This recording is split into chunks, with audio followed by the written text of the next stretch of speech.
Thanks for coming out tonight. Really appreciate it. I see so many friends and family out there, of course, on stage and backstage, more friends. It's really wonderful. And that was a song about grief talking when you're trying to do some walking. But, you know, why are we here? Why are we here? Karen, my wife, and I, we asked ourselves all week, what are we doing? Why are we doing this? Why are we immersing ourselves in all things Nick Pagano? Why are we going through photos, going through quotes, and reliving?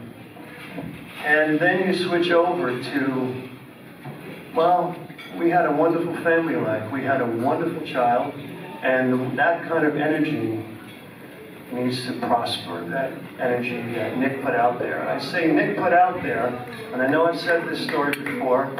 Yes, I know I said this story before, and I'll say it again to those of you that don't know. The reason why we're here is because we are moving on in our son's name, and due to a conversation last June. Nick left us July 2nd of 2021 due to a fentanyl poisoning. Wasn't planning on leaving us. And as Willie Nile said, when I called him and told him about Nick, and Nick loved Willie Nile, Willie said, he's up there and he's pissed off. He wasn't planning on this. But on like maybe the second week of June, Nick was in his 6 month of sobriety, and he hadn't been sober for more than 2 or 3 months for 5 years. 6 months was a milestone. We were so proud of him.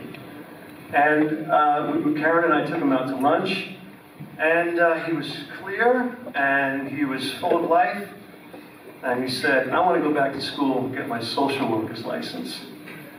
And I want to work in the LGBTQ community in the sober capacity, treatment, and promoting inclusion. He said, because in my community, Dad and Mom, the gay community Nick was in, in the gay community, the transgender especially gets no respect. And I want to do something about that. And it resonated. Karen and I looked at each other, next to each other at the table, and said, he's back. This is the Nick we remember. And that was our last conversation with him sober. And so it's meaningful, isn't it, that was our final conversation. He spiraled a couple of weeks later. And we just felt, thanks to the energies of Zach Clark, who will be tonight, Todd Whitmer. Zach Clark is from Release Recovery Foundation. Nick was a client at Release Recovery Sober Homes.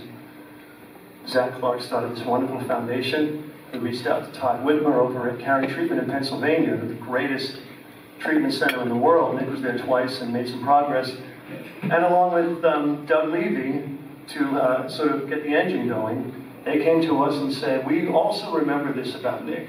Let's start this foundation. And that's why we're here, because Nick brought it up as a mission, and we feel it's our obligation to follow through. So thank you very much.